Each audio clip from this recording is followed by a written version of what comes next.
Já se perguntou por que é tão difícil remover gordura ou óleo de uma panela apenas usando água? Isso acontece porque as gorduras são substâncias que apresentam propriedades muito diferentes da água, a ponto de cada uma ser classificada em substâncias hidrofílicas, ou seja, substâncias que se dissolvem facilmente em água, e lipofílicas, as que se dissolvem facilmente em óleo, por exemplo. A grosso modo, uma substância que se dissolve em óleo não se dissolve em água. Isso porque óleo e água não se dissolvem um no outro. Por isso, utilizamos um detergente ou sabão, que também pode ser chamado de surfactante. E é assim que eu vou chamar essa molécula nessa apresentação. Uma molécula que possui características lipofílicas e hidrofílicas. O surfactante é composto por duas partes principais.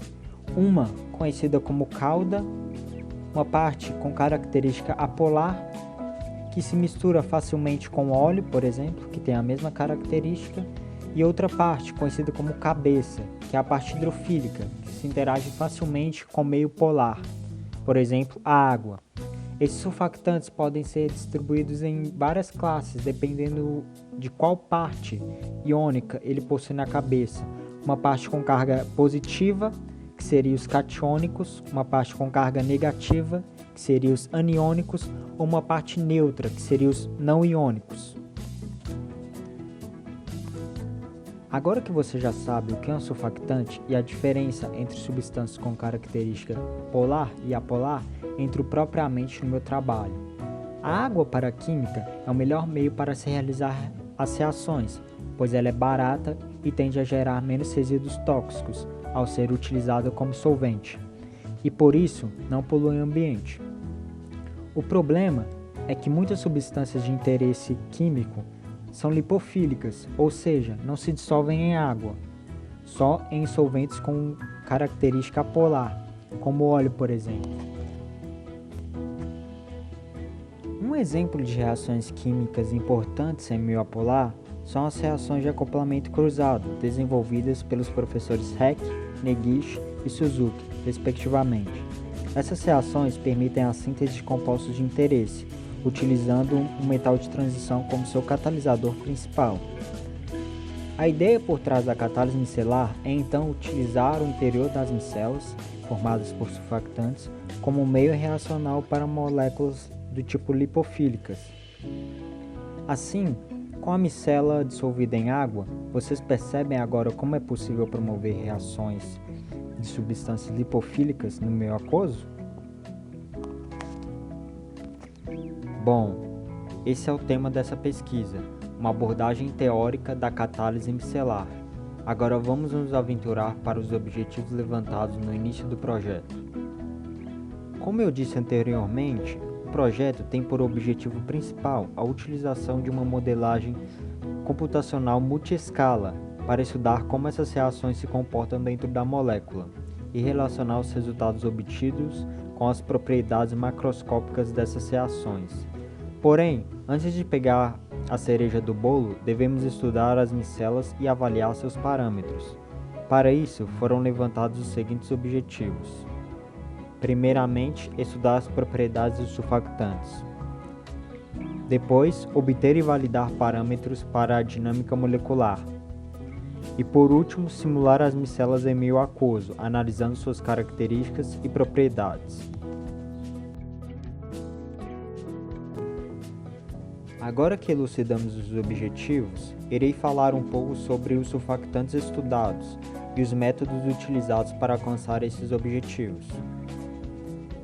3 classes de surfactantes foram escolhidas para serem estudadas: os aniônicos, os catiônicos e os não iônicos. Por exemplo, os aniônicos possuem uma cabeça iônica com carga negativa e interagem bem com moléculas de cargas opostas devido à força intermolecular entre as cargas.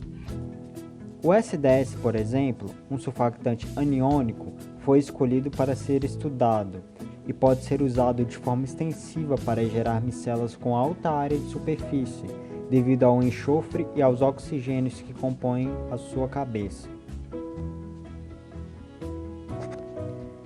Já os catiônicos são caracterizados por terem uma carga positiva na sua cabeça e são ótimos para serem utilizados como amaciantes e corrosivos, por exemplo. O CTAC possui uma cadeia de carbonos como sua parte lipofílica e um nitrogênio quaternário como sua cabeça. Infelizmente, ele é considerado tóxico em certas concentrações e deve ser utilizado com moderação.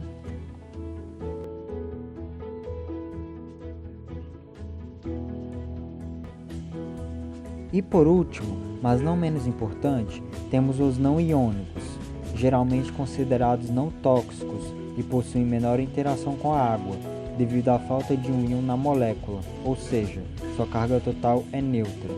O bridge pode ser encontrado em diversos tamanhos de cauda e cabeça. A variação do bridge utilizada conta com 16 carbonos na parte lipofílica e 10 carbonos, junto com os oxigênios que formam sua cabeça, a parte hidrofílica.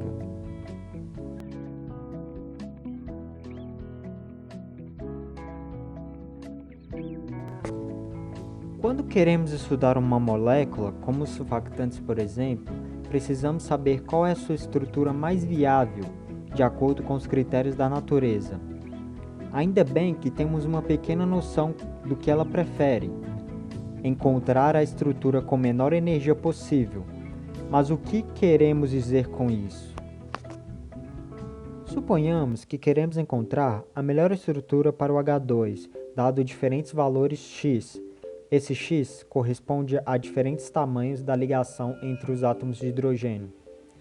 Primeiramente, podemos utilizar um algoritmo básico para calcular essa energia, dado esse valor x, e plotar um gráfico y é igual a f de x, em que y corresponde à energia potencial e x corresponde ao tamanho da ligação entre esses átomos. Como pode notar, cada ponto x desse gráfico corresponde a um valor do tamanho da ligação, associado ao valor da energia potencial no eixo y. Ao verificar em detalhes, a menor energia potencial desse gráfico corresponde à distância igual a 0,74 angstroms. Ótimo! Conseguimos encontrar a menor energia utilizando um algoritmo de otimização. Depois, basta fazer um cálculo de frequências vibracionais dos átomos para verificar se esse ponto corresponde ou não ao mínimo global.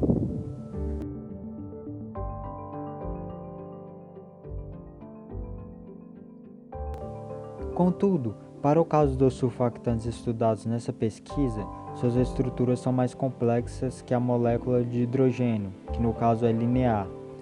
Por isso, devemos incluir no valor das energias potenciais os ângulos entre os átomos e as rotações entre os grupos de partículas. Mas agora você pode se perguntar: mas eu consigo encontrar a mesma energia utilizando estruturas surfactantes abertas ou fechadas? A resposta é que depende da molécula. Alguns surfactantes podem ter energias bem próximas entre uma estrutura aberta e fechada. O que pode indicar é a fácil transição entre essas conformações. Esse estudo pode ser feito usando uma análise conformacional e, posteriormente, um estudo da distribuição de cargas nos surfactantes, para ter uma boa noção como esses átomos se comportam entre si. E foi exatamente isso que eu fiz. Agora que já temos todas as moléculas otimizadas e com suas respectivas distribuições de cargas, podemos partir para a dinâmica molecular. Uma dinâmica molecular nada mais é do que um método computacional para analisar a evolução de um sistema, calculando o movimento dos átomos e posteriormente as propriedades de suas moléculas nesse sistema. Mas para ser feito isso, deve-se levar em conta cada força sofrida por cada átomo nesse sistema. Essa força pode ser descrita por meio dessa relação, em que F é o vetor da força sofrida pelo átomo e que pode ser calculada por meio da sua energia potencial, que é associada à sua respectiva posição no espaço. Agora, para conseguir realizar essa dinâmica molecular, nos resta apenas buscar os parâmetros na literatura. Esses parâmetros variam como número de agregação do surfactante, que seria o valor, aproximado, no qual esse surfactante ele consegue formar agregações maiores que irá se tornar uma micela. Também temos parâmetros como temperatura e pressão iniciais e também um campo de força adequado para calcular os potenciais na dinâmica, que eu falei anteriormente.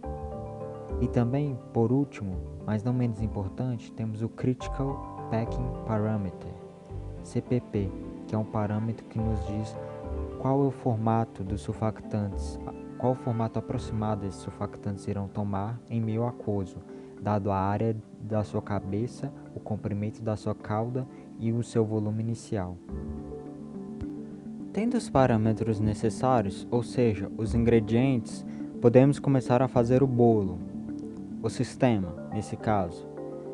Primeiramente, foi utilizado o software Packmol para empacotar e formatar as micelas de acordo com seu formato dado pelo CPP e o número de agregação. Quando as micelas estiverem formadas, basta adicioná-las em uma caixa de sua preferência, nesse caso, uma caixa com formato octaédrico, utilizando o software Gromax, e depois adicionar íons junto com o solvente e fazer alguns cálculos de equilíbrio. Pronto! Agora só falta colocar o bolo, nesse caso, para assar. Para isso, foram feitas simulações em 300 nanosegundos das micelas SDS, Bridge e CTAC. Vamos ver agora uma amostra do Bridge comigo. Essa é uma pequena parte da simulação do Bridge, micela formada por cerca de 70 surfactantes. Essas esferas pontilhadas representam os íons de sódio e cloro, utilizados para neutralizar a carga do sistema. Como pode notar, ao longo dos frames, a micela Bridge passa de um formato esférico para um formato similar a de um cilindro, quando a cabeça do surfactante, formada por átomos vermelhos e cianos, que representam os oxigênios e carbonos respectivamente, começa a se juntar nas laterais, e sua parte lipofílica se concentra no centro do cilindro. Não encontrei relatos na literatura de que o Bridge teria essa forma cilíndrica. Isso pode se dar ao fato de que o comprimento de sua cauda foi reduzido, aumentando o valor de seu CPP.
Bom, já que temos uma noção relativamente boa sobre o assunto, vamos agora falar um pouco dos resultados obtidos.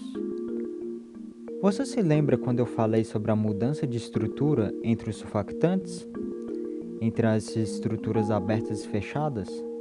Bom, todos os três surfactantes apresentaram energias muito próximas entre as conformações abertas e fechadas, o que nos diz que podemos transitar facilmente entre essas estruturas.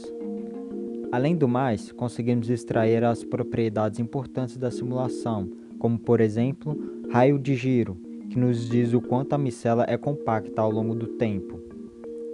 Também o RMSD, que nos diz o quanto estável a micela é ao longo do tempo, ao comparar sua estrutura inicial com outra estrutura no decorrer do tempo. E também a distribuição radial, que nos diz o quanto a estrutura da micela varia conforme a cabeça dos surfactantes interagem entre si. Esses valores foram comparados com outros trabalhos experimentais e teóricos, e concordaram bem com a literatura. Se você estiver interessado nos detalhes do relatório, você pode visitar o meu site, que vai estar na descrição, para pegar uma versão em PDF dele. Portanto, a catálise micelar vem sendo empregada com sucesso e é o principal objetivo de estudo aqui. Em um primeiro momento, extraímos as propriedades dos surfactantes de diferentes classes, com o objetivo de compreender melhor a sua dinâmica. Os resultados obtidos nos permitem concluir que a metodologia empregada descreve corretamente os sistemas, podendo ser usadas nos próximos passos. Nas próximas etapas, iremos simular as reações no interior das micelas, usando métodos de mecânica molecular e mecânica quântica, juntos, para auxiliar no desenvolvimento dessa área. Bom, acho que finalmente concluímos nossa jornada aqui. Gostaria de agradecer pela sua atenção. E se você achou meu projeto interessante, compartilhe o vídeo com seus conhecidos, para eles saberem um pouco mais sobre essa área. Até mais!